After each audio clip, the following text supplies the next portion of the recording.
Hello, my dear friends. Hello, my dear listeners. How are you all? I hope you are doing your best in your own situation with utmost honesty and love.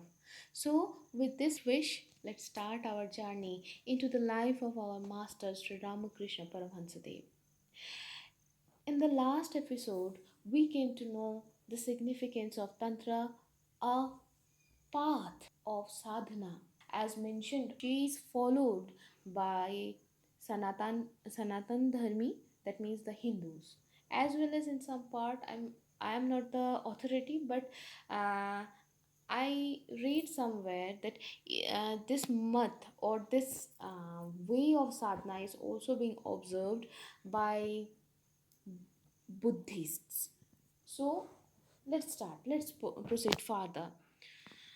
It has already been stated that the Brahmani from the very first bore a motherly affection towards Sri Ramakrishna. Though she believed in the divinity of Sri Ramakrishna, yet under the promptings of motherly solitude, she forgot the aspect of grandeur of the Master and treated him as a son.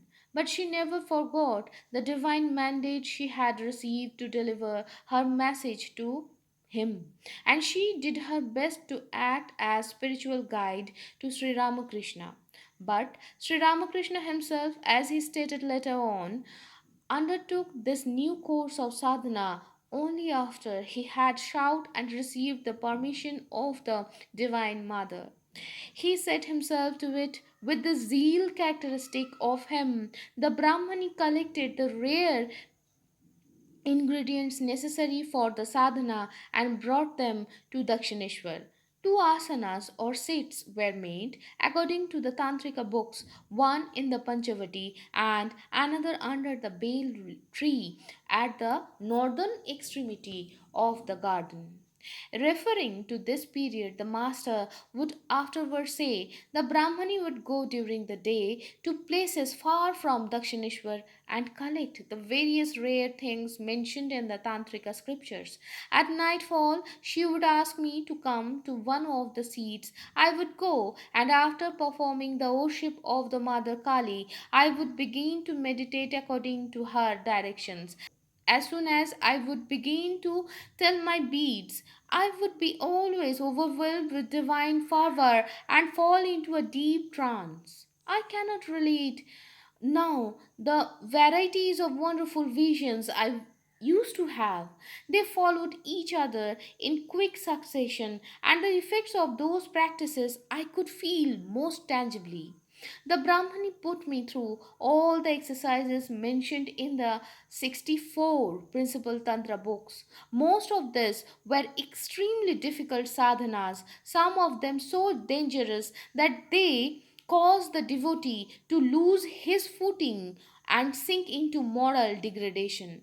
But the infinite grace of the Mother carried me through them unscathed. The many fairy ordeals through which he passed during this period testify in the highest degree to his complete conquest of his passions. They proved once for all that the Master was firmly established in the eternal truth, and that the passing phenomena of the world, with all their varied charms, could not make him deviate from his one pointed devotion to the Mother.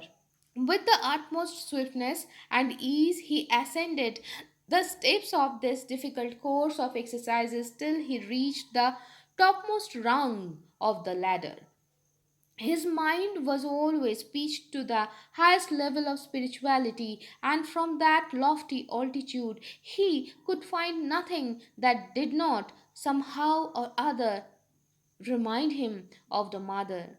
The universe appeared before him, clarified vision in its true perspective. By the very nature of the Tantrika rites, he had to witness scenes which would have tested to the full the fortitude and self control of the most stalwart of men. But the impression they carried to his mind was always that of divine bliss, unalloyed by any worldly taint. To him, as he floated in a limitless ocean of divine beatitude, there remained nothing evil. The Brahmani declared that her divine disciple had attained perfection in this system of yoga and had passed through its extreme tests successfully, a thing which very few sadhakas indeed could do. Throughout, he kept intact his ideal of motherhood in all women and never partook of wine. Woman to him was always the emblem of the Divine Mother, and the very mention of the word Karana, the technical term for wine, would suggest to his mind the great mother of the universe, the first cause, and inebriate him with a divine joy which made him forget all about the world. At this time, he lost the sense of distinction between holy and unholy. Even a street girl reminded him of the mother. Words grossly offensive to the ordinary man appeared to him as but a group of letters, and every letter he believed in accordance with the verdict of the Shastras was a symbol of the Divine Mother. Nay, this would sometimes throw him into samadhi, as was repeatedly observed later. On account of their suggestion of the blissful mother, he would find himself wrapped in the flames of knowledge both inside and out. But his most remarkable experience during this period was that of the upward march of the Kundalini Shakti. Sri Ramakrishna afterwards described it thus in his own inimitable way. Something rises with a tingling sensation from the feet to the head. So long as it does not reach the brain, I remain conscious. But the moment it does so, I am dead to the outside world. Even the functions of the eyes and the ears come to a stop, and speech is out of the question. Who should speak? The very distinction between I and thou vanishes. Sometimes I think I shall tell you everything about what I see and feel when that mysterious power rises up through the spinal column, when it has come up to this or even this, pointing to the heart or the throat. It is possible to speak, which I do. But the moment it has gone above this, pointing to the throat, somebody stops my mouth, as it were, and I am adrift. I make up my mind to relate to you what I feel when the Kundalini goes beyond the throat, but as I think over it, up goes the mind at a bound, and there is an end of the matter. Many a time did the master attempt to describe this state, but failed every time. One day he was determined to tell and went on until the power reached the throat. Then, pointing to the sixth center opposite the junction of the eyebrows, he said, when the mind reaches this point, one catches a vision of the Paramatman and falls into samadhi. Only a thin, transparent veil intervenes between the Jiva and the Paramatman.